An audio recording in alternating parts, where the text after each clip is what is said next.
तो गाइस, ये कहानी दो चोर दोस्तों की है जो कि गांव और आसपास के तालाबों के गांवों में मछलियों की चोरियां किया करते थे। एक दिन रात को इन दोनों के साथ कुछ ऐसी घटना हुई कि इन दोनों ने मछली चोरी का काम ही छोड़ दिया। आखिर क्या हुआ उस रात को इन लोगों के साथ कि इन्होंने 4 साल से कर रहे काम को एक दिन में ही छोड़ दिया। तो चलिए शुरू करते हैं। वो समय था साल के आखिरी महीनों का, जब गांव और आसपास के सभी तालाबों की मछलियों को पकड़कर बाजार में बेच दिया जाता था। वो समय इन दोनों चोरों के लिए मंदी का समय था, क्योंकि आसपास के सभी तालाबों की मछलियों को पकड़ लिया गया था। लेकिन सिर्फ एक ही तालाब था जिसमें अभी भी मछलियाँ थीं, और कहा जाता था कि उस तालाब में कभी भी कोई मछली नहीं पकड़ सकता या फिर वहाँ से मछली ला नहीं सकता। एक दिन इस तालाब के बारे में इन दोनों चोरों को पता चला, लेकिन ये तालाब गांव में न होकर पड़ोसी गांव के खेतों के बीच बसा हुआ था। अब ये दोनों रात को 12 बजे के बाद अपनी जालों के साथ तैयार थे। जैसे ही गांव के सभी लोग सो गए, ये दोनों जालों को लेकर गाड़ी में बैठकर पड़ोसी गांव के लिए निकल गए।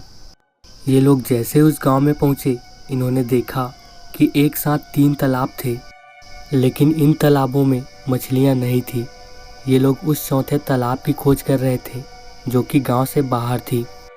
अब ये दोनों जंगलों और खेतों के बीच से होते हुए एक तालाब के पास पहुंचते हैं, जिसके चारों ओर पेड़ पौधे थे।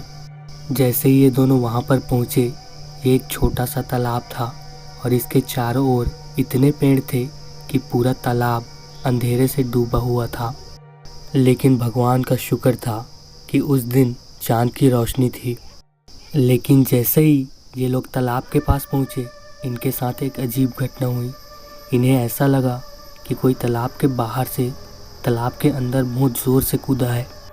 इन दोनों की पहले से ही आदत थी कि इन सब चीज़ों पर कभी ध्यान नहीं देते थे, और इतनी बड़ी घटना होने के बाद भी ये दोनों जाल को लेकर तालाब में उतर जाते हैं और जाल लगाने लगते हैं।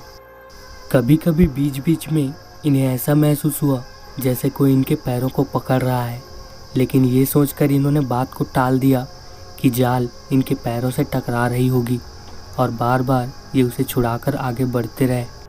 थोड़ी देर में ही जाल पूरी तरह से लग चुकी थी और ये लोग तालाब से बाहर निकले ही नहीं थे और मछलियाँ फंसनी शुरू हो गई थी।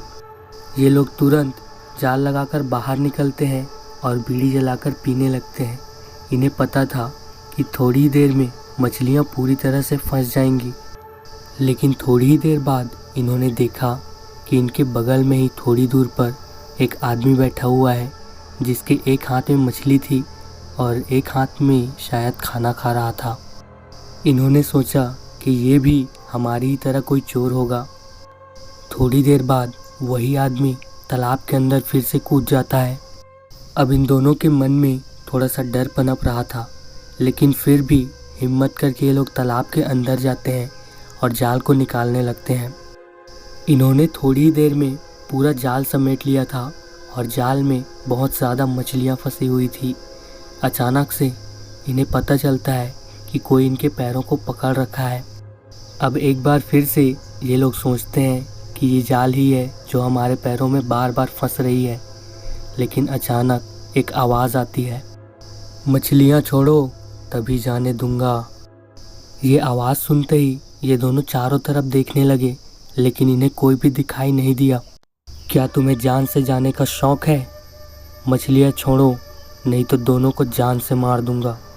इन दोनों ने जैसे ही जाल को पानी में छोड़ा, उनके पैरों को भी छोड़ दिया गया। लेकिन न जाने कैसे कोई इस जाल को खींचते खींचते तालाब के बीचों बीच ले गया। ये वही आदमी था जो तालाब के बाहर इनके बगल में बैठा था। इन्होंने देखा कि वो आदमी कच्ची मछलियों को जो कि जाल में फंसी थी, उन्हीं को खा रहा था।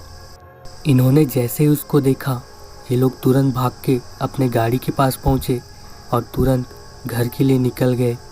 2 दिनों तक इन्हें बहुत तेज़ बुखार था। ये लोग कंबल से मुंह निकालने के लिए भी डर रहे थे, लेकिन किसी ने इन्हें बताया कि वो एक बग भूत है जो कि उस तालाब में रहता है और वहीं की मछलियों को खाता है। कहते हैं कि कुछ साल पहले उस तालाब की मालिक की मौत रहस्यमय तरीके से उसी तालाब में डूबने से हुई थी और आज बग भूत बनकर लोगों को डराता है और अपने तालाब की रक्षा करता है। तो गाइस, ये कहानी यहीं पर ख़त्म होती है। क्या आपके गांव में भी इसी तरह के बग भूत का आतंक है, और या किसी ने भी आपको इस तरह की कहानियाँ सुनाई हो तो प्लीज़ कमेंट करके ज़रूर बताइएगा।